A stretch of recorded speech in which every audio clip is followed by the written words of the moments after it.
Backed out here Monday, July 13th. It's Monday the 13th. I am Peaches. If you want to get a hold of me, you can over at 208-535-1015. I hope you had an awesome weekend. I decided to walk the Greenbelt Saturday evening during the hottest part of the day. What a dumb decision. That was my first of two dumb decisions because, well, as I made my way about halfway through the Greenbelt Loop, there goes the music bed just randomly stopping again. As I was about halfway through the Greenbelt Loop, I was looking at my phone, scrolling, trying to find different songs to play to pump me up for my evening walk in the blistering sun.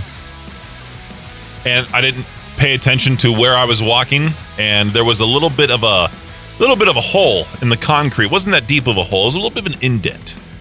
And when I stepped down, my right foot went sideways. I had twisted my ankle. Luckily, there was nobody around me that I saw, and I just yelled, "Oh, F!" as loud as possible, and had to hobble all the way around the Greenbelt to get back to my car. It's a little swollen, not nearly as bad as my the time that I broke my ankle, or the other time shortly after that I was playing an adult league basketball game and I jumped for the tip ball, landed on the dude's foot, sprained it that way as well. Back then it was all black and purple and gross looking. Today it's about the size of a tennis ball. And my friends were with my friends. I went to my friend's apartment complex, swam with them yesterday, got sunburnt because I forgot specific parts of my body that needed to have sunblock on. So my left shoulder's all red, my part of my thigh's all red. Make sure to wear sunscreen, especially if you're working outside. Stay cool out there. It's Peach's Pit Party right here on K-Bear 101. So I was at the gym on Saturday, like I usually am, pumping iron. No, Saturday mornings are when I meet up with these guys on the basketball court. We play a couple games of pickup basketball. And there's a wide variety of people. Tall, short, young, old. And it was me, some other guy that was in most likely his mid-30s. And I think there was one other older guy that was there, but he left for his beard appointment. So it was me and the older guy and a couple of these 20-something-year-old kids. Probably early 20s, maybe even like late teens. I would say late teens. But the one guy was like, hey, the older dude was like, hey, why don't you turn on some music? Let's get this party going. So he pulls out the JBL speaker and starts playing mumble rap. Starts playing like, yeah, I got it in the crock pot. That kind of music. And so I was talking with the other older guy, and I was like, hey, man, Papa Roach. I don't know how Papa Roach came about, but I said, Papa Roach is going to be in Pocatello here soon. Looking forward to that. I think I was talking about my job because he was talking about his job, and he was like, what do you do for work? I'm like, well, if you ever listen to K-Bear 101, I'm on in the afternoons. And Papa Roach, we're going to be at that show. And he's like, oh, I haven't heard of those guys in a long time. He had to listen to those guys in a long time is what I meant to say. And so then he started asking all the young kids, hey, have you guys heard of Papa Roach? And all the young kids are like, no, what's that? Is that some sort of show? Is it a TV show? What is that? And so we were able to convince the one guy with the speaker to play Papa Roach after one of the mumble rap tracks. And all the kids were like, what on earth is this, man? This stuff's garbage. And me and the older guy were kind of offended for Papa Roach. We're like, this is garbage to you guys? More garbage than put it in the crock pot. Yeah. That type of mumble rap, whatever they had blasting with the same old beat, same old lyrics. It'd be so easy to be a mumble rapper. Just got to get the trap beat going behind me, start mumbling about random stuff. But anyway, this whole story was to talk about how we're giving away tickets, a last resort kind of giveaway, because we're 10 days away from that concert at the Portneuf Health Trust Amphitheater. Papa Roach set it off. Autumn Kings, July 23rd. If you haven't won tickets with us yet, make sure to listen extra carefully this entire week. We'll give out that cue to call and hopefully hook you up some free tickets. Yeah, that's about it. Here's Architects Broken Mirror on K-Bear 101. Peaches Pit Party right here on K-Bear 101. If you've been listening to the show as of late, you would know I've amped up the diet, amped up the exercise. I've also amped up the pill intake, which is not my favorite. I got myself a daily multivitamin. I feel like such an old man saying that I wake up in the morning. I have my routine where I get to work, obviously. I allow myself to kind of just wake up because I don't have caffeine in the morning anymore because of the whole AFib heart thing. So the most caffeine I'll have is from these Alive mushroom elixirs, which are just black tea and raw apple cider vinegar.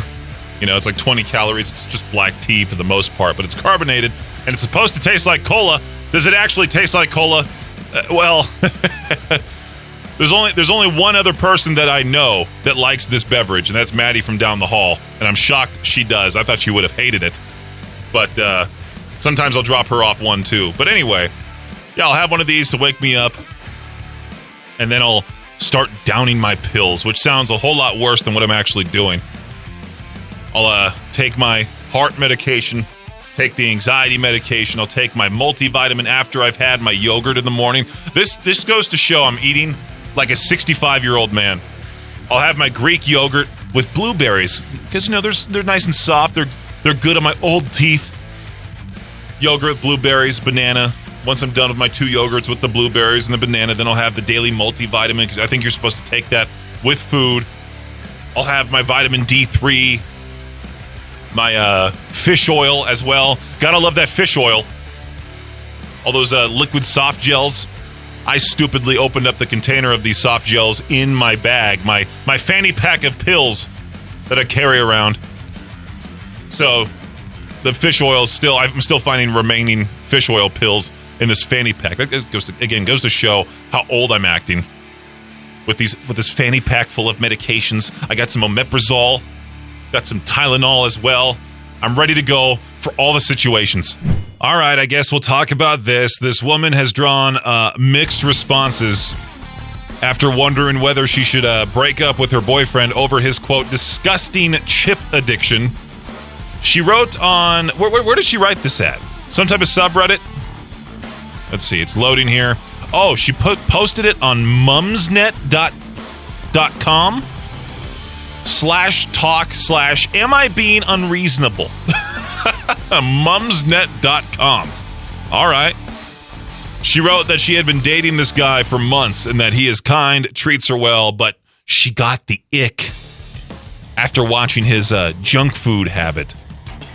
She says he eats about 3 bags of chips a day. Now, are we talking like those that you get in a variety pack, those small ones that they used to give at like kids' birthday parties? Nobody would touch the regular Lay's. Everyone would go for the Cheetos, the Doritos. He doesn't wash his hands after eating these chips, too, which often results in him having gross synthetic chip dust all over his fingers and fingernails. She continues, even more disgustingly, after he's finished with the packet, he arches back his head and empties the crumbs into his mouth. I don't know. I really don't think that's disgusting, But the most disgusting is sometimes after finishing a packet, he will blow up the packet like a balloon and pop it. How is that disgusting? This has resulted in me being sprayed with crumbs. I've also found scrunched up chip packets wedged behind his bed. All right, come on. There's a trash can probably somewhere. Get up and throw the bag away, dude. Almost as though he can't be bothered to walk to the trash can. Things got worse when they went on a vacation to Spain, and he wouldn't eat any of the local food, wanting to go to McDonald's and eat chips instead. Oh, they're talking about Did he want to go to McDonald's specifically for the fries? I mean, just dump them. You know, as simple as that. If you don't like it, dump them. I just want to hear that conversation happen. Yeah, I don't like your disgusting chip habit. I didn't know that you had this when we first started talking. If you don't lay off the Doritos, we're done, you know? That's what a dumb thing to...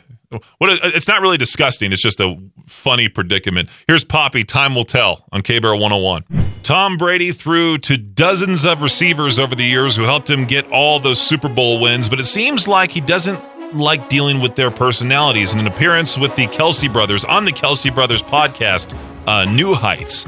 He said that since wide receivers have to work harder without getting to touch the ball, that's the only position on offense that requires a lot of extra energy and attention, so they get frustrated so easy, and that comes out in these NFL off seasons. I guess there's that to talk about here in the Shot Clock Sports Update. If you dream of owning an NFL team someday, we suggest you start saving now or win the Powerball. The Super Bowl champion Seattle Seahawks are being sold for a record almost $10 billion to the Khosla family, which owns a minority interest in the San Francisco 49ers. That tops the previous record set in 2023 when the Washington Commanders were sold for $6 billion. And last but not least, in this pretty uneventful Shot Clock Sports Update, the Stanley Cup is considered by many... Oh, I've already talked about this. The Stanley Cup is considered by many the coolest trophy in sports because the winning team gets the names of players, coaches, owners, and support staff engraved on it. But if you didn't hear me talk about this last week, the Carolina Hurricanes owner Tom Dundon, and the NHL 2 for allowing it, ticked off some fans by devoting 6 spaces to family members who did not contribute to their recent championship.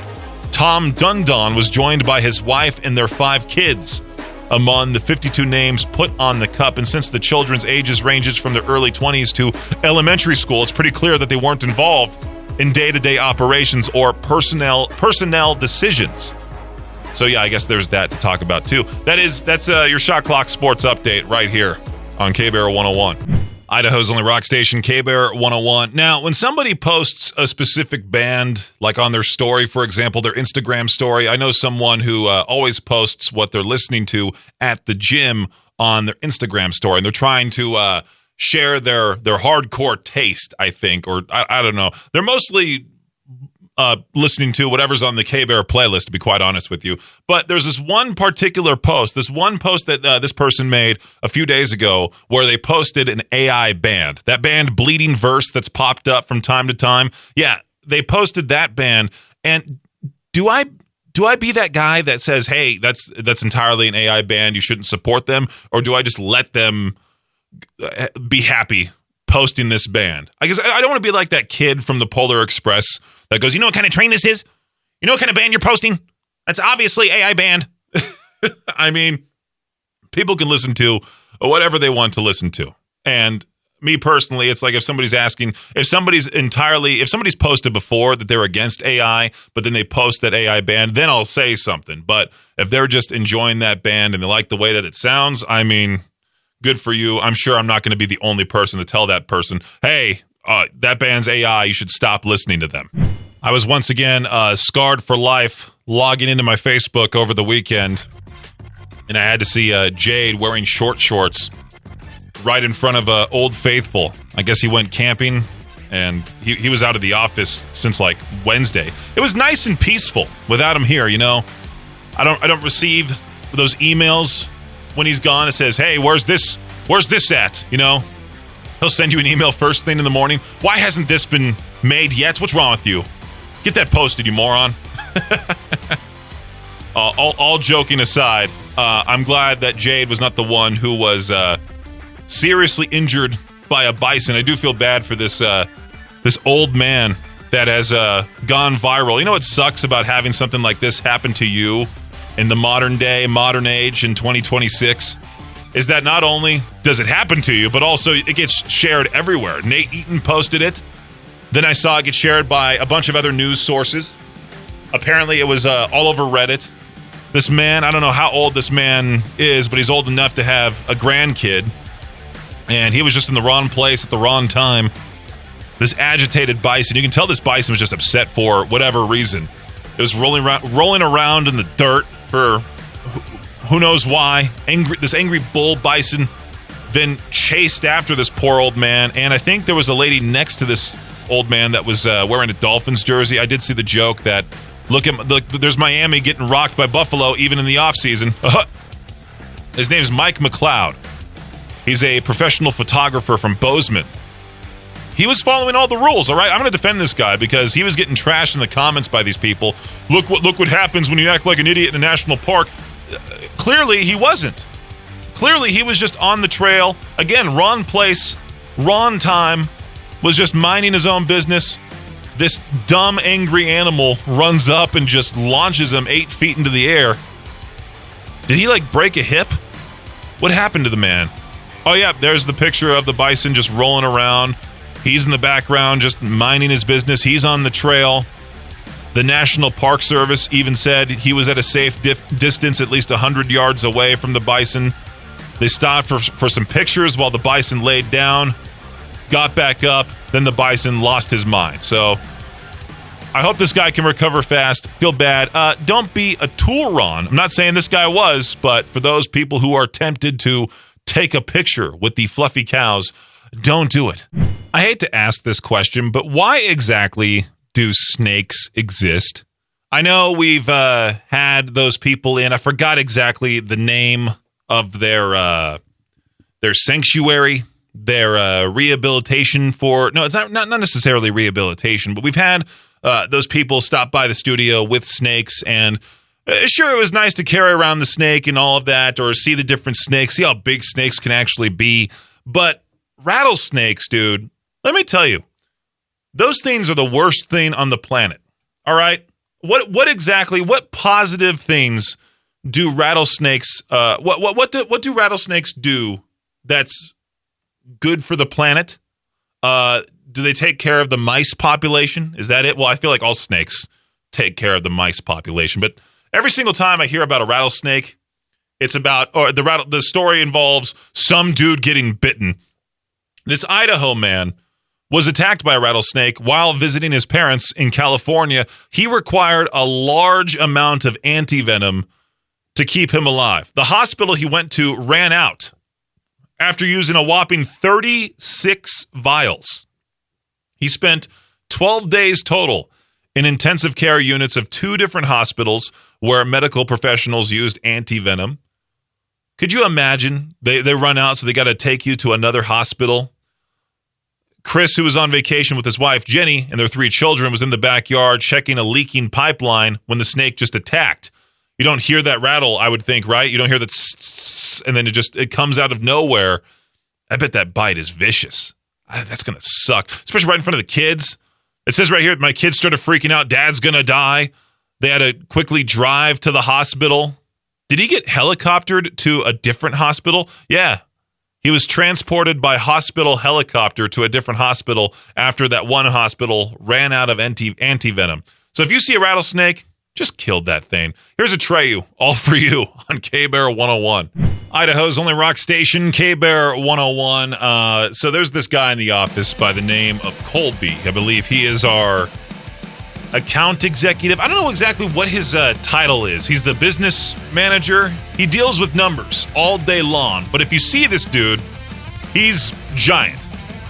He is actually a World's Strongest Man competitor. I don't know if it's World's Strongest Man, but I know he does these strongman competitions. He was just at one over the weekend, and he posted a video on his Instagram of him pulling a school bus with a rope. Pulling a school bus. He had the whole vest on him. The vest was connected to the front of the school bus. He was pulling it. He's been asking me for tickets to go see Weezer later on this summer, I believe in September. And I was asking Victor, I'm like, hey, Victor, since you're now the program director of K-Bear 101, can you get Colby these tickets? And I told Victor that, Colby just won first place at this strongman competition over the weekend. And of course, Victor the user, he's like, well, I now know who's going to help me move some stuff in and out of my house. It's no longer me. Thank goodness. I no longer am going to be invited over to Victor's place just to move some crap out of his basement up to his attic. Colby is now going to be the one to do so, because he can actually most likely lift the entire house by himself. Yeah, I didn't realize he was that big, literally and figuratively, of a Weezer fan. That show and many other shows are on our concert calendar at riverbendmediagroup.com/calendar. Weezer making their way to Salt Lake City. I forgot exactly what venue, but it is posted on that concert calendar. So obviously, it is important to go out and seek help if you need it. 988 is the number to call, all right? 988. If you're dealing with anything, you can go see a counselor at any point. Seek help if you need it, all right?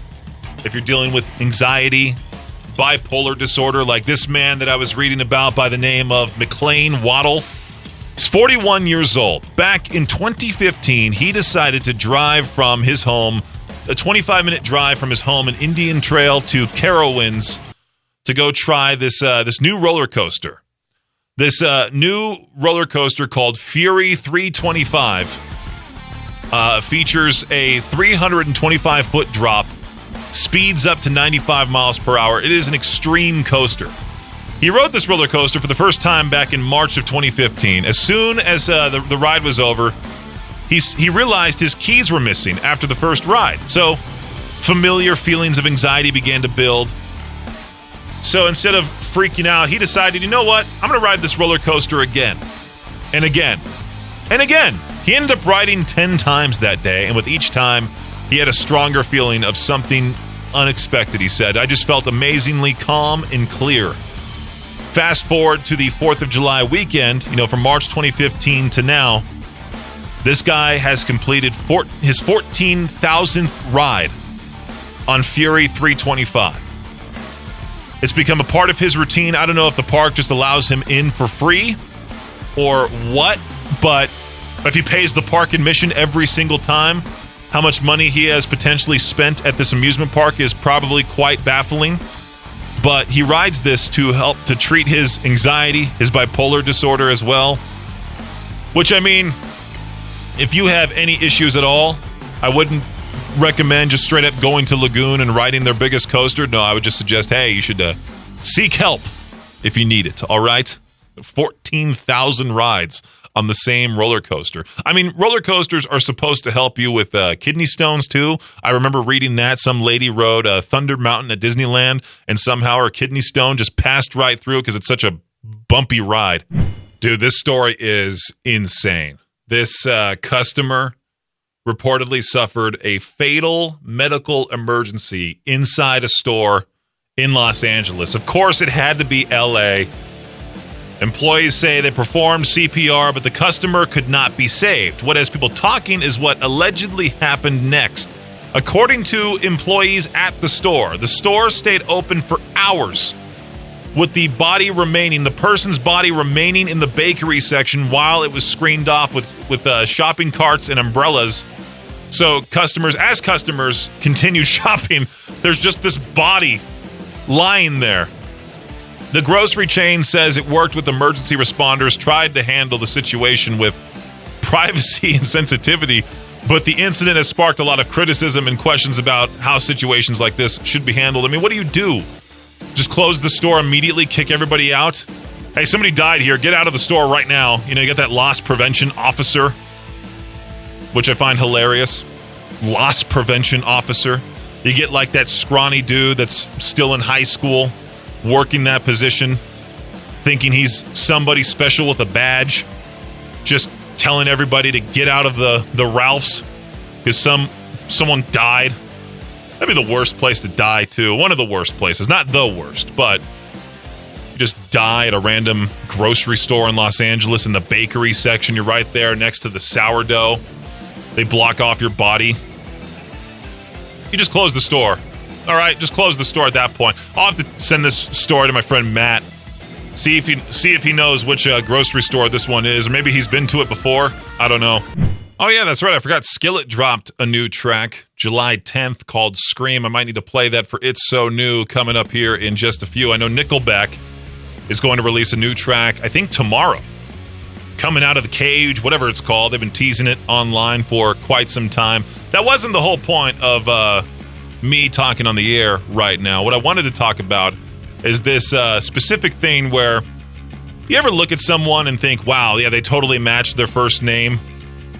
You see someone that's named Joe, you're like, yeah, it looks like a Joe. Maybe a girl named Emily.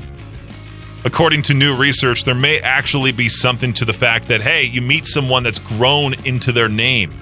Kids don't tend to match their names, but adults often do, which, of course, my first name is Brendan.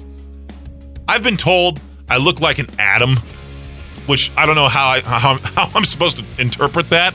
That was many years ago. I like the name Brendan. It's unique. You know, we got Victor, which I see Victor as Victor, not his real name. I don't see him as his real name. Any single time someone says his real name, I'm like, that's not him. That's Victor. Does Victor's wife call him Victor? Or does she get to call him by his real name? I've said his real name on the show before. I don't know if I should share it again because he's not in here to confirm if it's okay or not. I'll let him decide that. But for those who know, they know. All right? Does the lead singer of this band look like a Johannes? It's Avatar, Crying Fire on K-Bear 101. Peach's Pit Party right here on K-Bear 101, Idaho's only rock station. Do people still play Five Nights at Freddy's? I never got interested in that game. I watched the movie. I was never interested in the video game itself because it just seemed so silly and not silly. It just seems so dumb to switch between cameras. Sure, there's a jump scare here and there. I like playing horror video games, but this one was just kind of like, eh. But the first movie was rather good. I think I watched it on a plane. Haven't seen the second one, but if you're a fan of the franchise, unlike me, I guess you can now own a full-size Freddy Fazbear animatronic for $500. It's available via the Spirit Halloween website. The prop waves, scenes, and moves its glowing eyes.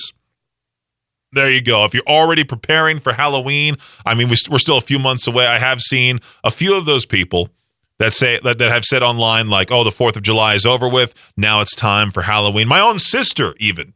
She went to, what was it, Hobby Lobby? Because they're doing that summer. No, that wasn't Hobby Lobby because they don't celebrate Halloween at Hobby Lobby. No, I think it was Michael's, maybe?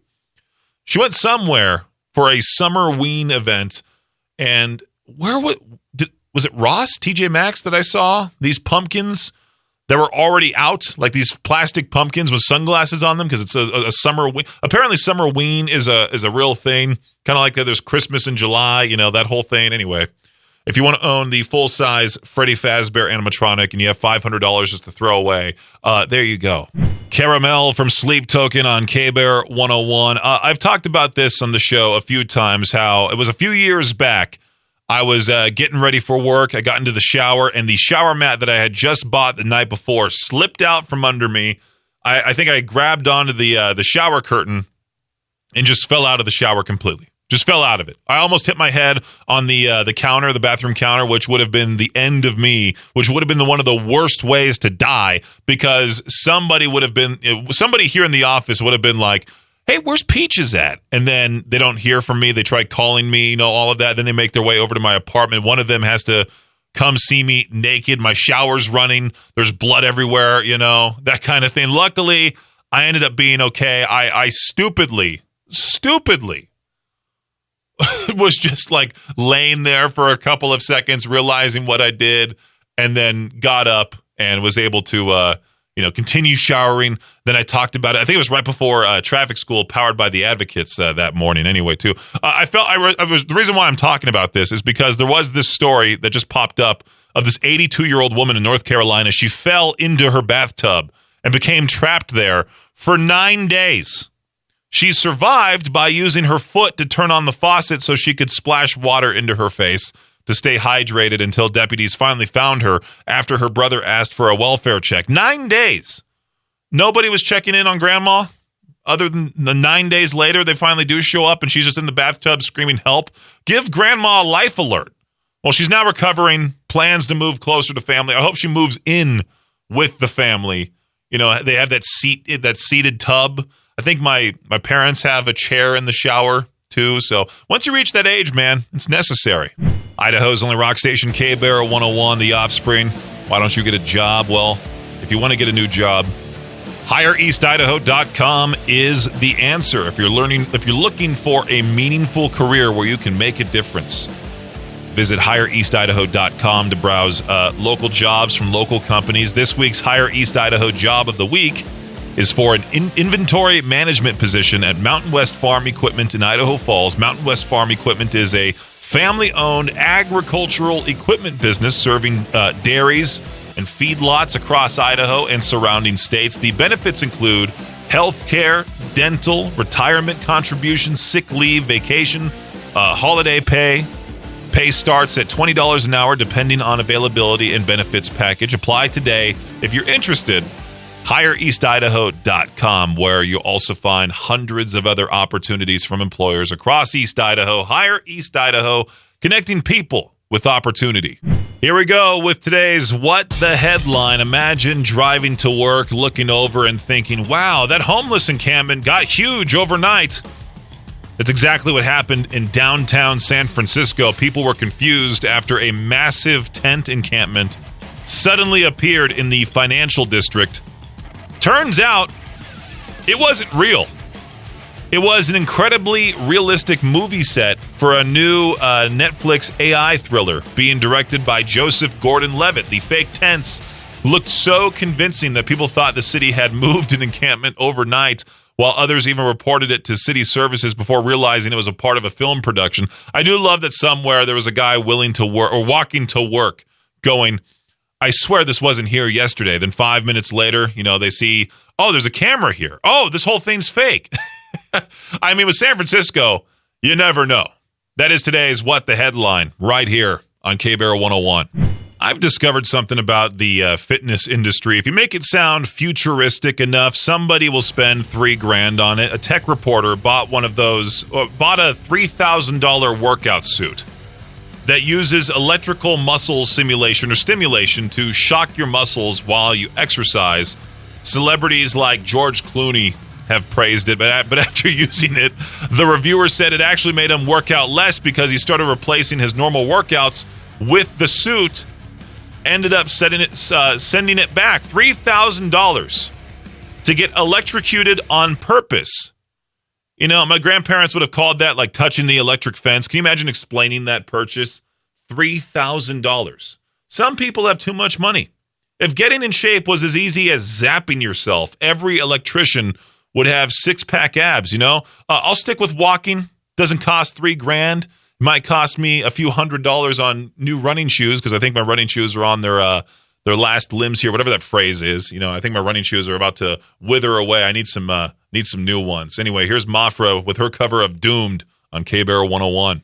Well, isn't that just terrific? What a great way to end the show here on a Monday. This article popped up. The latest updated map tracking the explosive diarrhea cases in the United States. And I'm seeing it here. Of course, they had to make it brown colored. Wait, is Idaho not even... Why is Idaho grayed out? Idaho, Nevada, North Dakota, Oklahoma, and not Louisiana. That's Mississippi. Mississippi, Vermont, and Maine are all grayed out. Michigan's cases, way to go, Michigan, surged over 2,500 cases. Again, I feel like pretty soon we're going to start having people hoard the TP again. There's going to be those stories about people wearing 3 pairs of underpants, staying 6 feet apart. You're going to see those people that scream out, I think I have the diarrhea virus, and they're like clenching their backside, running to the nearest public restroom. Now, this would be a great time to avoid all public restrooms because you don't know what pig is going to enter one of those places and just leave a big mess and walk away going, you know what? That looks okay. It looks like the toilet has chicken pox with all these brown spots everywhere. That looks okay to me. I'll just spray some Febreze and we're good to go. Thanks for listening to Peach's Pit Party, the podcast. If you enjoyed the show, please share, subscribe, and rate the podcast. Peach's Pit Party is hosted by me, Peaches, a.k.a. Brendan Peach, and is a production of Riverbend Media Group. For more information or to contact the show, visit riverbendmediagroup.com. Until next time, Peach out.